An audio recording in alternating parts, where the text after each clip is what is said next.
What happens when the people writing the biggest check in league history decide they're done asking politely? There were no cameras outside the building. No dramatic press conference. No viral statement posted to social media. Just a set of closed doors at WNBA headquarters and a meeting that insiders describe as tense, urgent, and unusually direct. This wasn't about scheduling tweaks. It wasn't about minor marketing adjustments. And it definitely wasn't about box scores. It was about control. Because for the first time in its modern history, the WNBA isn't negotiating from a position of survival.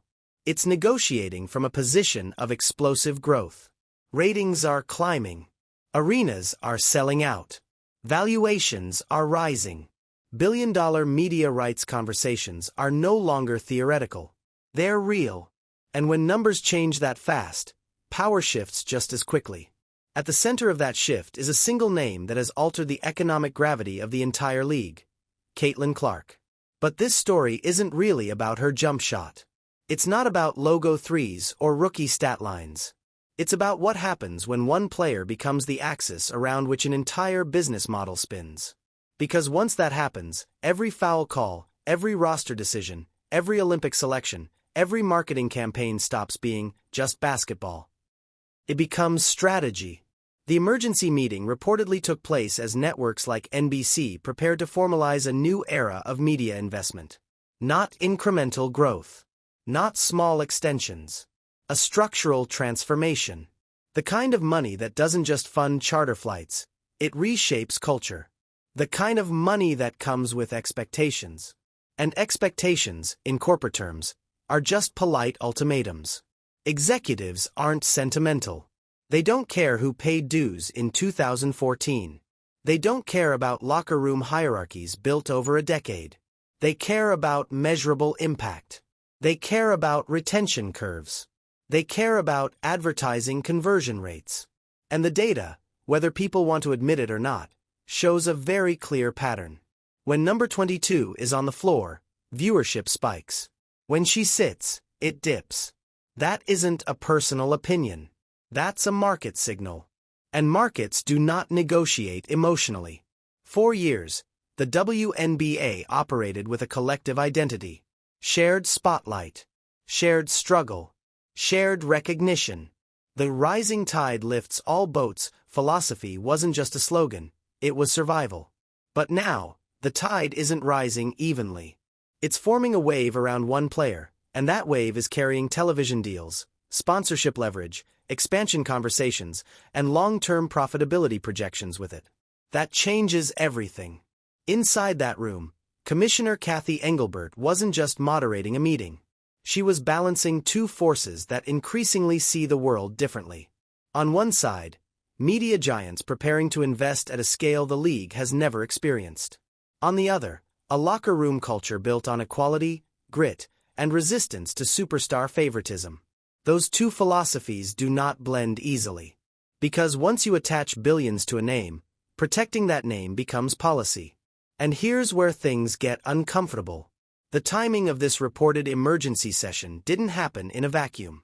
It followed months of escalating tension, hard fouls that sparked debates, veteran comments that fueled speculation, an Olympic roster decision that ignited controversy across sports media, and a growing perception among new fans that the league seemed almost hesitant to fully embrace the very star driving its surge. That perception is dangerous. New fans are fragile. They don't carry loyalty built over 20 seasons. They tune in for a reason. And if that reason feels targeted, minimized, or politically complicated, they tune out just as quickly. Networks understand that better than anyone. When NBC, Amazon, and Disney evaluate properties, they aren't asking who deserves the spotlight historically. They're asking who commands attention now. They look at search traffic, jersey sales, social engagement spikes, ticket resale markets, demographic shifts. They look at whether casual viewers stick around through the fourth quarter. And they have seen enough. What reportedly made this meeting urgent wasn't scandal. It was trajectory. The league is standing at a crossroads between becoming a sustainable, mainstream sports entity, or fracturing internally under the weight of its own growth. Because growth isn't gentle. It exposes insecurity. It magnifies ego. It forces difficult admissions. Like this one, the recent surge in attention didn't materialize organically across the entire roster. It concentrated. Admitting that publicly would be combustible, but ignoring it privately would be reckless. That's the razor's edge Engelbert is walking. If the league leans too far into corporate priorities, veterans may feel erased. If it resists the shift, networks may lose patience. And when billion-dollar partners lose patience, they don't argue. They restructure. Some insiders describe this moment as the unofficial end of the old WNBA. The era defined by collective messaging, defensive identity, and carefully balanced marketing. What replaces it may look more like the NBA model. Star-centric narratives, highlight-driven promotion, personality branding, and tightly managed storylines. That kind of transformation doesn't happen quietly. It happens in rooms where voices get raised, alliances get tested, and uncomfortable truths get spoken. And the most uncomfortable truth of all might be this. Without the current surge driven by one lightning strike player, these negotiations would look very different. Smaller, quieter, less urgent. With her, they're seismic. The emergency meeting wasn't just about smoothing tension. It was about deciding which future the league is willing to embrace. A culture-first model built on shared recognition, or a growth-first model built around market realities. Both cannot dominate at the same time. And somewhere in that locked conference room, the direction likely became clearer.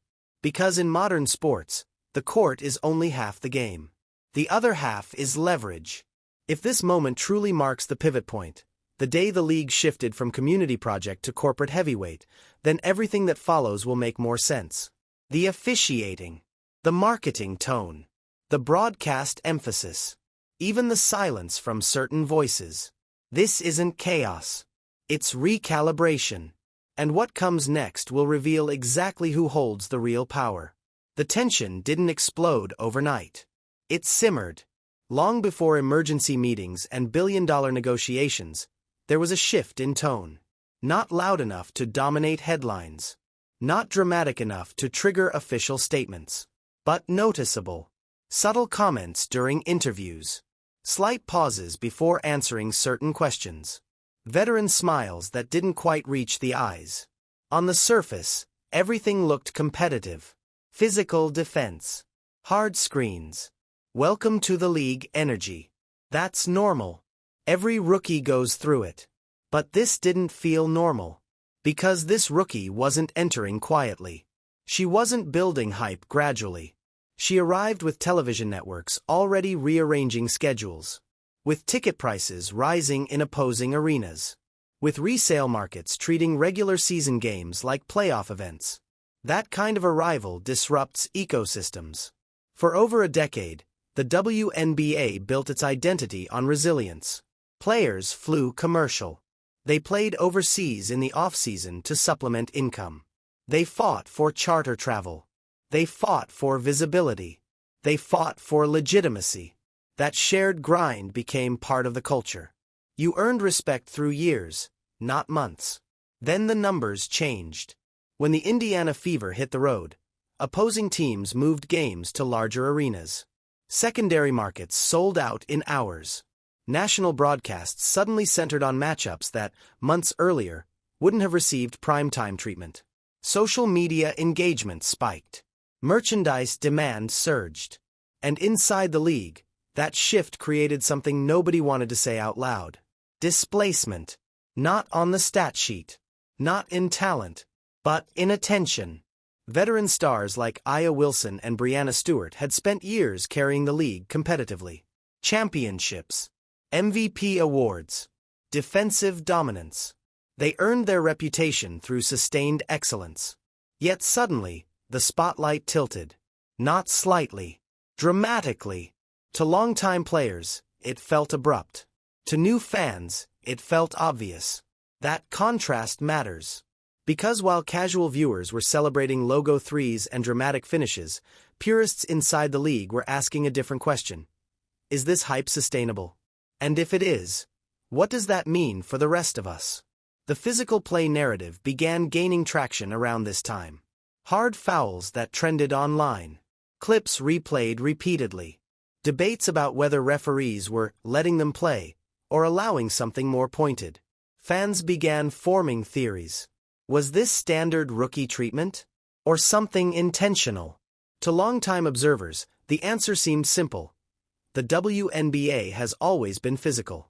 It prides itself on grit. It doesn't bend easily to hype. But to executives studying broadcast optics, the visuals told a different story.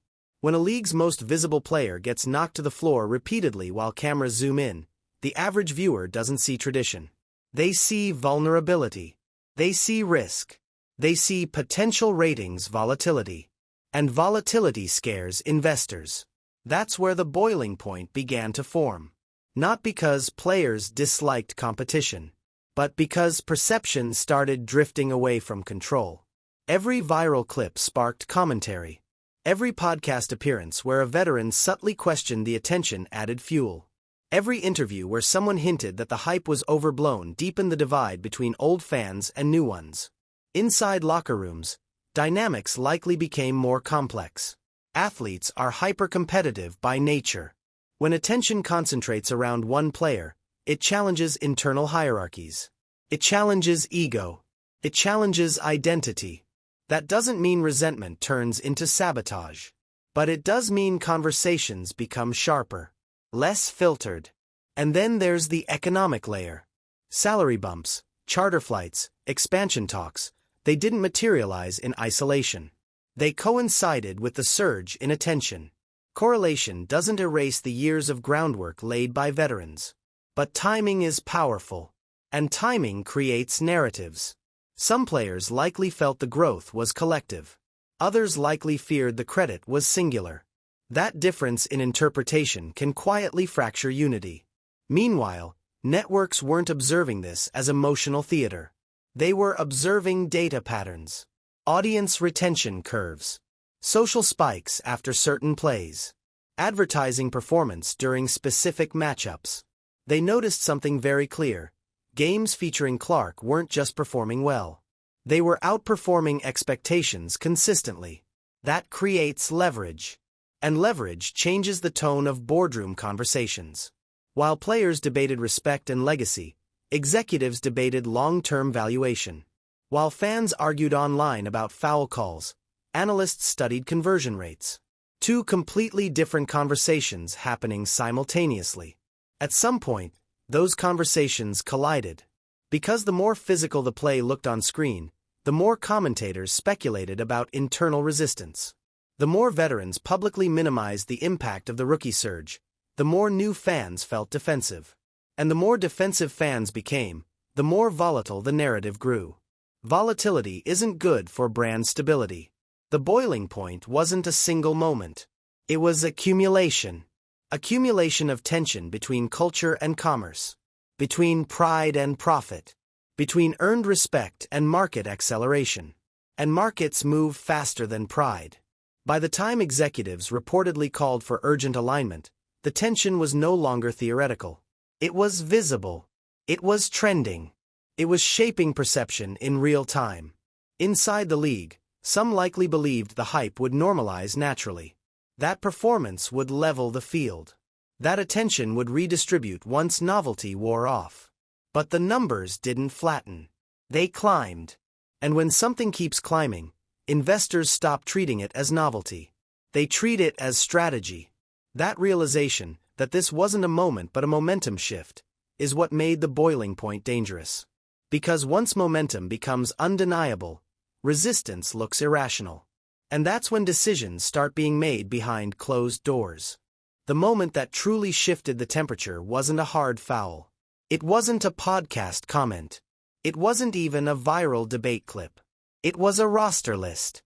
When Team USA announced its Olympic selections and Caitlin Clark's name wasn't on it, the reaction was immediate. Fans flooded social media. Sports talk shows turned it into a week-long segment. Analysts debated basketball reasons. Former players weighed in. Casual viewers, many of whom had never followed Olympic women's basketball before, suddenly cared deeply. But beneath the public arguments was a quieter, more consequential reality. NBC broadcasts the Olympics. And NBC understands ratings better than anyone. The Olympic Games are not just about medals.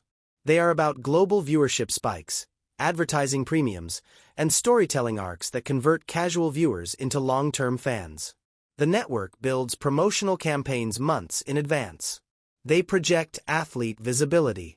They forecast engagement. They construct narratives around recognizable faces. Now imagine projecting record-breaking attention around the most talked-about women's basketball player in the world, and then watching her left off the roster. Whether the decision was purely strategic, merit-based, or rooted in long-term development plans doesn't even matter from a corporate standpoint. What matters is this: the athlete driving unprecedented domestic attention was absent from one of the biggest global sports stages. That's not just a basketball decision. That's a market disruption. Inside media circles, the speculation intensified quickly. Did this cost NBC potential viewership spikes? Did it weaken the promotional narrative they had already begun shaping? Was this a misalignment between basketball leadership and broadcast partners? No executive publicly criticized the decision. That's not how these relationships work. But insiders began whispering that the Olympic roster was the tipping point. The moment networks realized the league and its extended ecosystem were not fully aligned with the growth strategy being modeled in corporate presentations.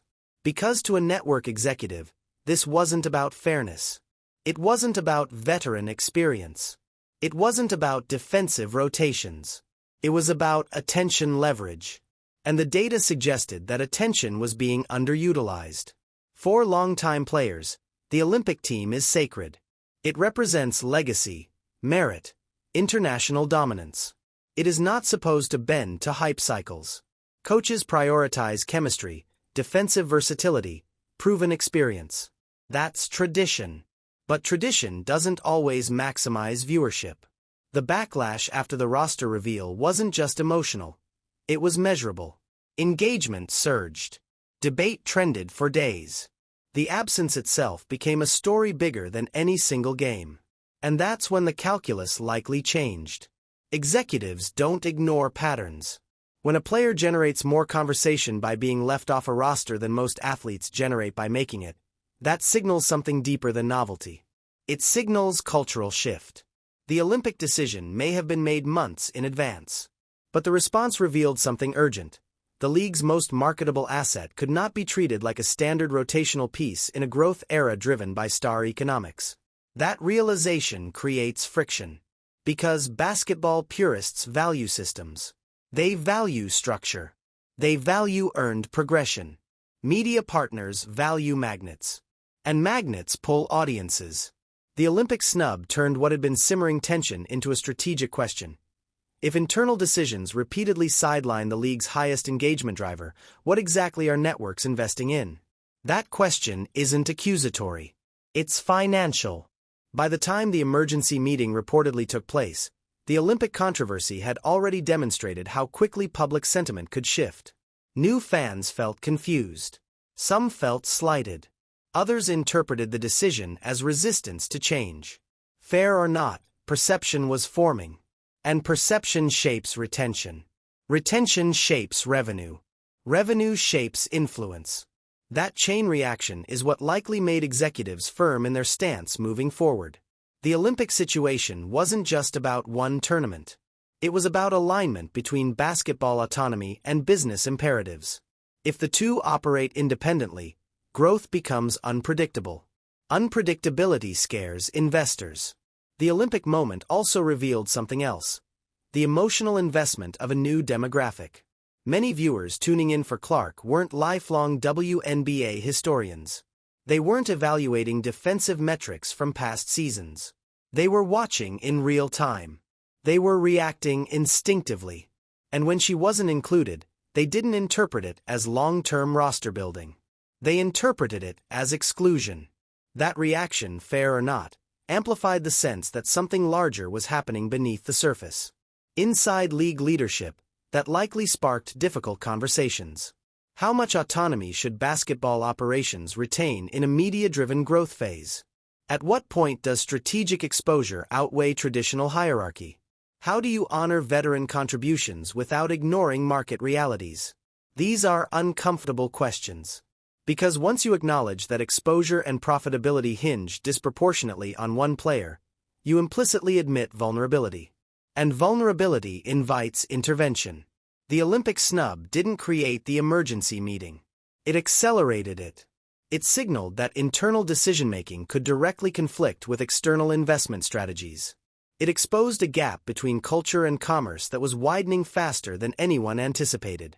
For networks preparing to formalize massive media commitments, that gap couldn't remain unaddressed. The Olympic moment became a case study, a warning, a preview of what misalignment looks like when growth is fragile. And from that point forward, the tone likely shifted from observation to insistence. Because once billions are at stake, hesitation becomes expensive. When you sign a check that changes a league's future, you don't whisper your expectations. You formalize them. By the time the emergency meeting reportedly happened, NBC wasn't just a broadcast partner testing the waters. They were preparing to anchor a new era of WNBA visibility. Primetime windows, expanded studio coverage, long-term promotional investment. The kind of infrastructure that doesn't just televise games, it builds narratives around them. And narratives require focus. Sources around media negotiations have hinted that NBC's internal roadmap is clear. Star-driven storytelling performs better than equal distribution marketing. It's not personal. It's mathematical. Highlight packages centered around one magnetic figure generate higher retention than generic team overviews. Personality sells. Identity converts. For years, the WNBA resisted that model. The league prided itself on balance, on depth, on collective excellence. Marketing emphasized the shield more than the individual. It was admirable. It was principled. It just wasn't maximized for modern sports entertainment economics. NBC's position reportedly wasn't framed as a threat. It didn't need to be. When a network prepares to inject billions into rights deals and production quality, leverage speaks for itself. The message was likely simple. If we are building around this moment, we need alignment. Alignment means protecting the league's primary engagement driver. Alignment means marketing strategy that doesn't dilute the obvious draw. Alignment means avoiding public narratives that undermine the player generating record traffic. This wasn't about rewriting basketball rules. It was about rewriting emphasis. Executives aren't interested in participation trophies. They want appointment viewing. They want viewers setting reminders. They want social clips spreading organically. And the data pointed clearly to one phenomenon producing those effects consistently. The so-called Jordan treatment isn't favoritism. It's precedent. The NBA leaned into Michael Jordan because he expanded the game globally. They elevated Kobe Bryant. They structured marketing cycles around LeBron James. Not because other players lacked talent, but because one player at a time held disproportionate gravitational pull. NBC likely sees Caitlin Clark through that lens. Not as a rookie, as leverage. And leverage demands strategy. One of the rumored discussion points during the closed-door meeting involved broadcast structure. If NBC invests heavily in primetime slots featuring Clark, then unpredictable coaching decisions, like resting her during nationally televised matchups without clear medical necessity, become more than basketball choices. They become contractual tension points. In the old model, coaches answered primarily to competitive logic. In the new model, competitive logic intersects with broadcast obligations. That's uncomfortable territory. It means autonomy narrows. It means the business side begins influencing basketball rhythm. For purists, that feels intrusive. For executives, that feels necessary. Because once media partners attach revenue projections to specific matchups, unpredictability isn't charming. It's risky. The rumored ultimatum wasn't a hostile takeover. It was a recalibration of power. The league can retain cultural identity, but not at the expense of market momentum. It can protect locker room pride, but not if that pride publicly undermines the league's primary growth engine. This is where corporate logic becomes ruthless. If the numbers show that viewership drops significantly when Clark isn't featured, then structuring marketing around her isn't favoritism. It's efficiency. Efficiency in business often feels cold in culture. Inside that meeting, Engelbert likely had to communicate this reality in language that didn't ignite revolt. She had to frame the shift not as surrender, but as opportunity. Rising tide. Shared revenue. Long-term pension security. Charter stability. Expansion funding. But underneath those reassurances is a blunt truth. The era of equal spotlight distribution may be ending. And that's not because the league lacks talent elsewhere. It's because markets rarely reward balance. They reward icons. NBC's investment likely includes marketing allocation expectations, promotional features, documentary-style coverage, studio panels structured around certain personalities. Once contracts formalize, content pipelines follow. And content pipelines require consistency. If the narrative being sold externally clashes with the tone inside the league, if veterans publicly minimize the hype while networks amplify it, the brand fractures. That fracture reduces trust. Reduced trust lowers investment appetite. So the ultimatum, if it existed, probably sounded less like a demand and more like a framework. We are ready to elevate this league to unprecedented visibility. But elevation requires cooperation. Cooperation means protecting the product. Protecting the product means protecting the star-driving engagement. This isn't personal. It's structural. That's a difficult message to deliver to a group of elite competitors who have built careers on collective sacrifice. Because once one player becomes the axis of growth, others inevitably feel shifted off-center. NBC doesn't operate on sentiment. They operate on scalability. And scalability thrives on clarity. The emergency meeting likely marked the moment that clarity became unavoidable. The league isn't just competing for championships anymore. It's competing for cultural relevance in a crowded entertainment economy.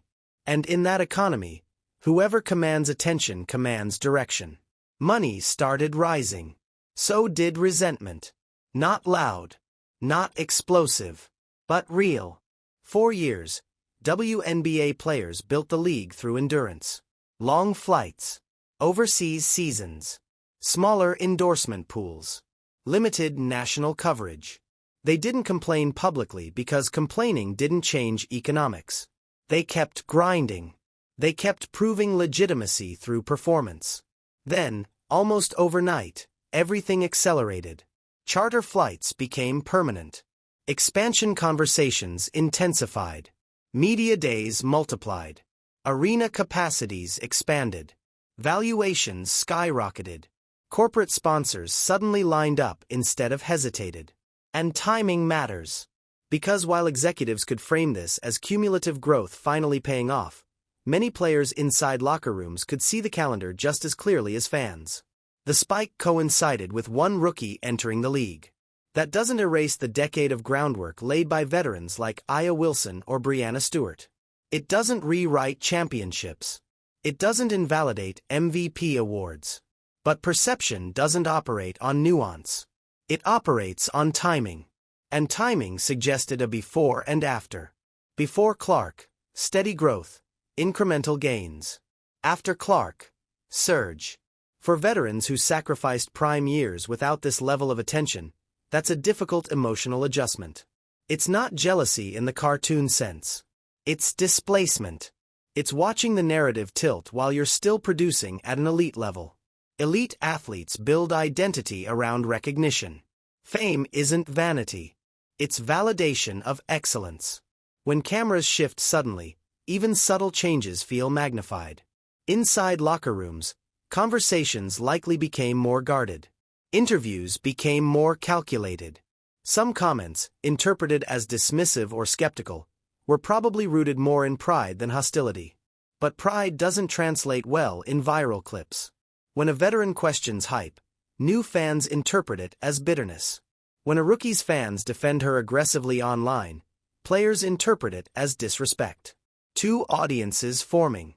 Two realities clashing. That's how internal friction grows. Meanwhile, executives see the same situation through a completely different lens.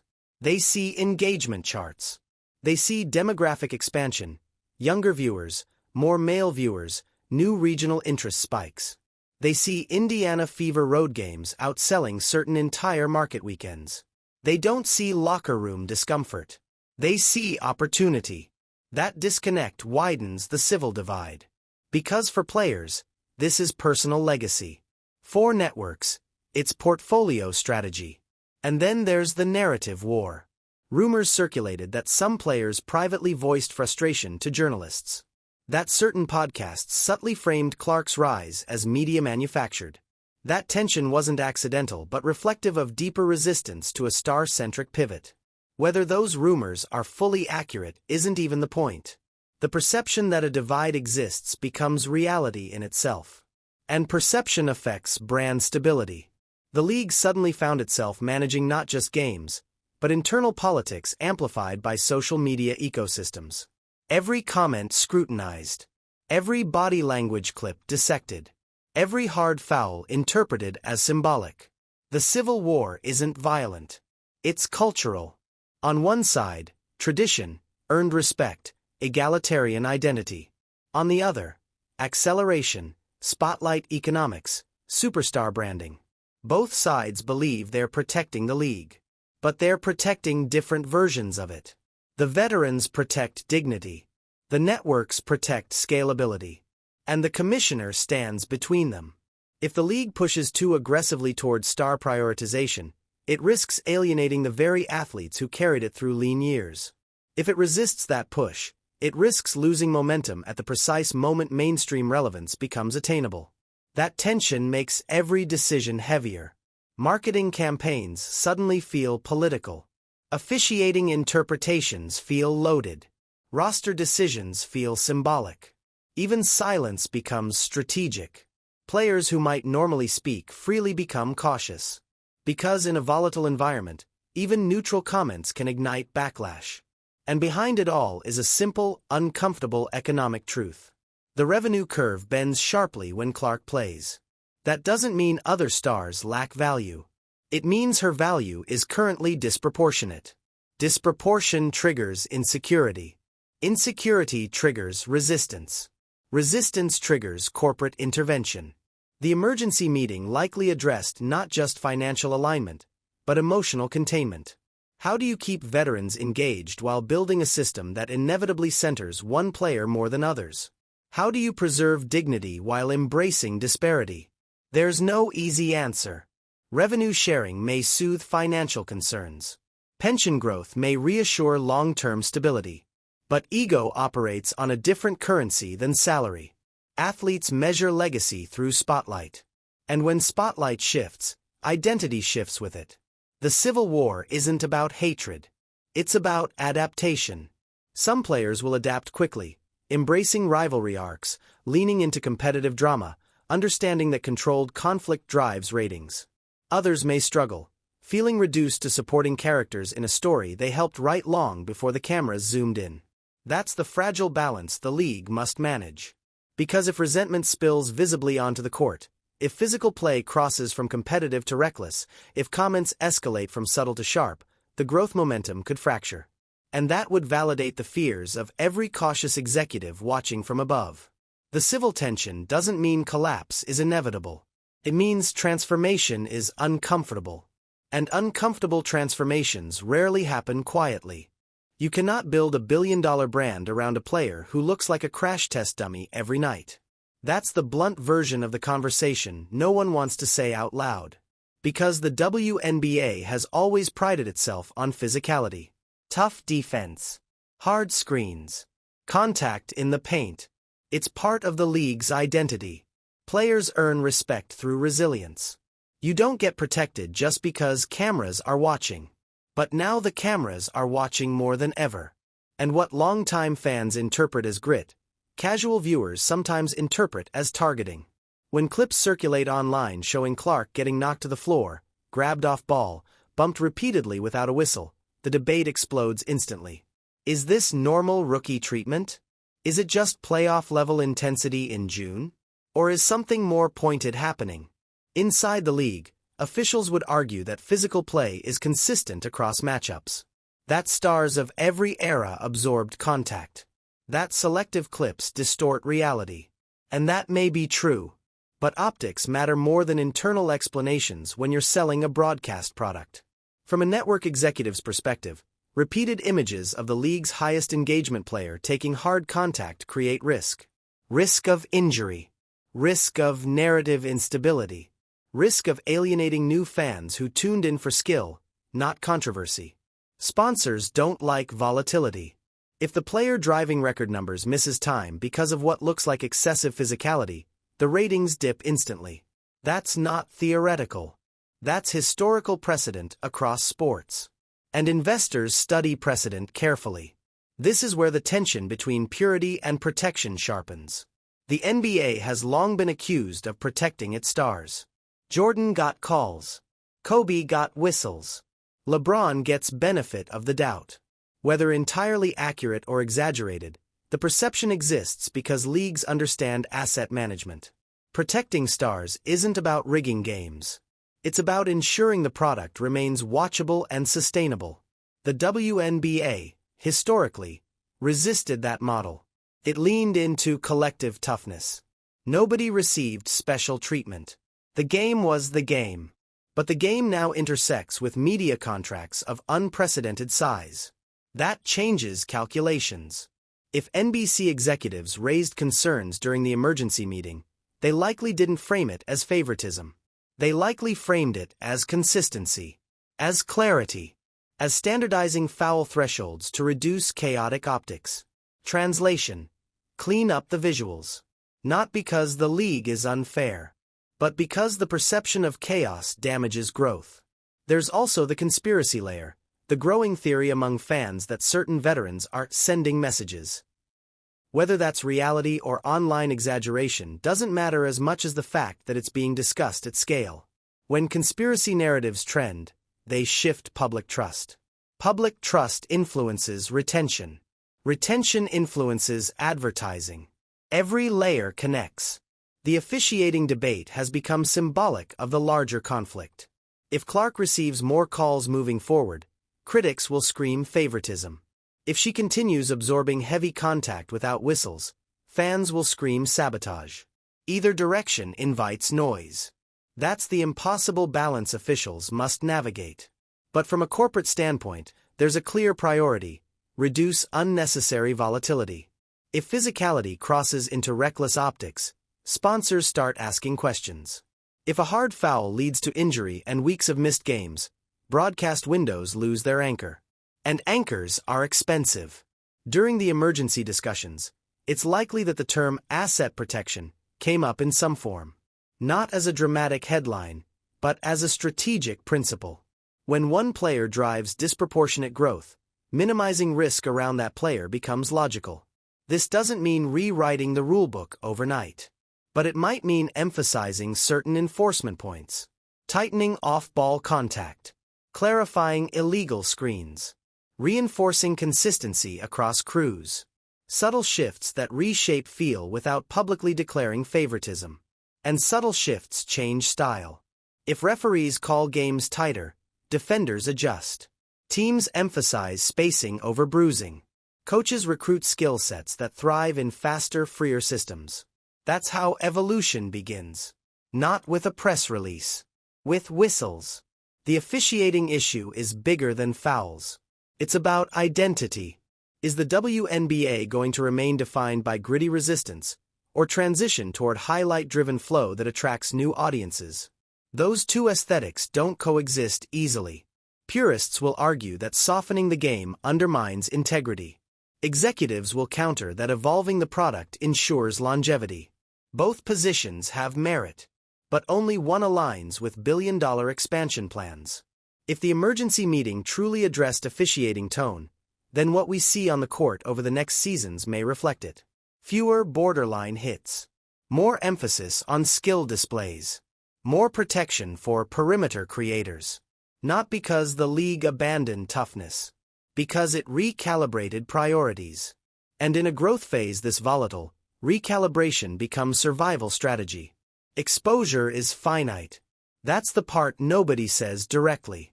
There are only so many commercial slots. So many billboard placements. So many primetime promos. So many feature interviews during halftime shows. Even in a growing league, visibility has limits. And when one player consistently generates the highest engagement metrics, allocation shifts. Not out of disrespect. Out of efficiency. If NBC's projections indicate that Clark-centered promotional material converts at a higher rate, more clicks, more viewers, more retention, then dedicating a larger percentage of marketing inventory to her becomes logical. But logic doesn't erase emotion. For established stars like Aya Wilson or Brianna Stewart, who have carried championship banners and MVP awards long before the surge, watching marketing cycles pivot can feel disorienting. Their performance hasn't declined. Their dominance hasn't evaporated. Yet the camera lingers elsewhere. Agents notice that. Endorsement negotiations feel different when promotional bandwidth narrows. When a rookie dominates highlight reels, sponsors recalibrate budgets. Even if overall league revenue rises, individual brand positioning can feel compressed. That's where hierarchy quietly forms. Not in salary necessarily. Revenue sharing may smooth that. Not in official statements, those remain balanced. But in emphasis. In who headlines commercials. In whose jersey sells out first. In who appears on studio desks during special features. If rumored marketing clauses exist within new media contracts, requiring specific star participation in promotional content, they institutionalize that hierarchy further. It becomes structural. And structure is harder to argue with than hype. Inside that emergency meeting, Engelbert likely had to address this tension head-on. She had to reassure veterans that growth fueled by one player benefits everyone financially. That rising valuations improve long-term stability. That endorsement ecosystems expand when overall visibility increases. And that's true. But money and spotlight aren't interchangeable currencies. Some athletes would trade a percentage of salary for equal narrative weight. Fame validates legacy in ways bank accounts don't always replicate. That's the uncomfortable trade emerging. Trade spotlight for stability. Trade balanced billing for expansion funding. Trade ego for longevity. Not every competitor makes that trade easily. The marketing hierarchy also affects locker room psychology. When cameras cluster around one player postgame, teammates notice. When national broadcasts open with extended segments focused on a single storyline, others feel peripheral. Even subtle shifts accumulate. It doesn't require open conflict to create friction. It just requires imbalance. From a corporate lens, imbalance is often efficient. From a cultural lens, imbalance feels destabilizing. That's the crossroads the league stands at. If NBC's roadmap prioritizes Clark as the anchor of this growth era, it doesn't eliminate other stars. It reframes them. Some will lean into rivalry arcs, understanding that conflict fuels narrative traction. Others may resist being cast as supporting characters. And then there's the question of fairness. Is it fair that one rookie receives disproportionate exposure compared to MVP-caliber veterans? From a performance standpoint, maybe not. From a market standpoint, absolutely. Sports economics rarely reward fairness equally. They reward magnetism. If Clark's demographic reach extends beyond traditional fan bases, drawing younger viewers, male viewers, new regional markets, then marketing strategy follows that gravity. Gravity doesn't apologize. The hierarchy nobody wants to admit isn't about talent disparity. It's about attention concentration. And once attention concentrates, institutional structures adjust around it. Endorsement pipelines shift. Media training intensifies. Social media strategy centers on maintaining momentum. Public relations teams align messaging to avoid narrative fractures. The emergency meeting likely reinforced one key idea. Public unity is mandatory. Internal disagreement can exist. That's natural. But public marketing must appear cohesive. Because visible division scares sponsors more than any stat line. The league can't afford a perception that veterans resent the face of its growth. It can't afford podcasts framing the spotlight as undeserved. It can't afford subtle undermining that erodes new fan enthusiasm. That's why messaging becomes controlled, not censored, strategic. Because once hierarchy exists, the only way to stabilize it is through disciplined alignment. Some players will adapt smoothly. They'll recognize that long-term prosperity may outweigh temporary spotlight dilution. Others may feel permanently repositioned. And repositioning elite competitors is rarely painless. The marketing hierarchy is real. The only question is whether it becomes a fracture or a foundation. In modern sports, games aren't the only product. Stories are. And whoever controls the edit controls the legacy. There's growing speculation that NBC isn't just interested in broadcasting games. They may be exploring a documentary-style series built around the league's transformation, something similar to what Drive to Survive did for Formula One. A behind-the-scenes look. Personality-driven storytelling. Rivalries amplified. Emotions framed for mass consumption. If that's even partially true, it explains the urgency behind closed doors. Because reality-style sports coverage doesn't just capture competition. It shapes perception. Imagine cameras embedded throughout the season. Locker room access. Training footage. Personal interviews. Narrative arcs constructed around tension, rivalry, and breakthrough moments. In that format, protagonists and antagonists naturally form. And right now, the clearest protagonist, from a marketing standpoint, is Caitlin Clark. That doesn't mean veterans become villains intentionally. But storytelling thrives on contrast. The established champion versus the rising phenomenon. The defensive enforcer versus the perimeter sniper. The traditionalist versus the disruptor. Conflict sells. Networks understand that audiences engage more deeply when they can emotionally anchor to characters. It's not about misrepresentation. It's about narrative framing. And framing influences legacy. For veterans who have spent years cultivating reputations built on respect and excellence, the idea of being cast, even subtly, as obstacles in someone else's hero arc can feel threatening. No elite athlete wants to be reduced to a hurdle. They want to be remembered as pillars. If NBC is indeed developing a behind-the-scenes project centered around the league's metamorphosis, that introduces a new dynamic entirely. Because once cameras capture private tension, editing decides emphasis. A frustrated comment in the heat of competition can become a defining storyline. A moment of visible irritation can loop endlessly in promotional trailers. A rivalry that once existed quietly can be amplified into season-long drama.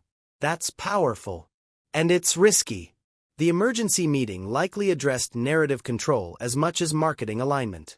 If documentary crews gain deeper access, the league must ensure that portrayal doesn't spiral into uncontrolled spectacle. There's a delicate balance between compelling drama and reputational damage. Too sanitized, and audiences lose interest. Too raw, and public perception fractures. The idea of WWEification, controlled rivalries designed to boost viewership, is a concept floating around sports entertainment discussions. While the WNBA is unquestionably real competition, embracing storylines as marketing fuel introduces theatrical elements. That can elevate ratings. But it can also strain authenticity. If Clark is positioned as the face of the new era, veterans must decide how they respond within that narrative ecosystem. Lean into rivalry for competitive drama? Or resist being framed within someone else's storyline? Both choices carry consequences. The documentary theory also intersects with the civil tension already present.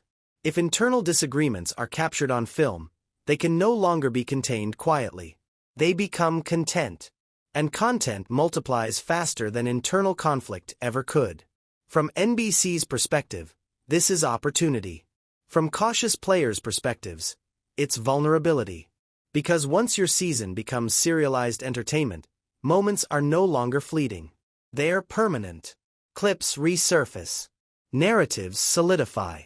Roles crystallize. And for a league undergoing rapid transformation, the story being told may matter as much as the games themselves. The commissioner's role in this environment becomes even more complex. She must safeguard competitive integrity while allowing entertainment value to expand. She must protect players' reputations while satisfying network appetite for compelling arcs. That's not simple management. That's narrative engineering. If the emergency meeting touched on this possibility, it likely centered around boundaries. What access is permitted? What messaging guidelines apply? How are players protected from becoming caricatures of tension?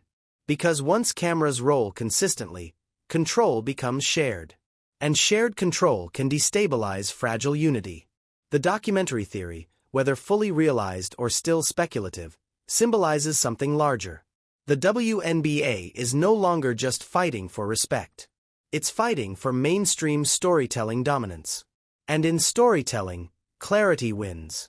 Which brings us to the most fragile element of all. Here's the part nobody inside that room could ignore. This entire strategy depends on one player staying upright. That's not exaggeration. That's exposure math. When a league's ratings curve bends sharply around a single presence, it creates opportunity and vulnerability. If Caitlin Clark continues ascending, the growth trajectory compounds. If she stalls, struggles, or worse, misses extended time, the ripple effect hits immediately. Broadcast windows lose their anchor. Advertisers renegotiate placements. Narrative momentum cools. Investors don't fear competition.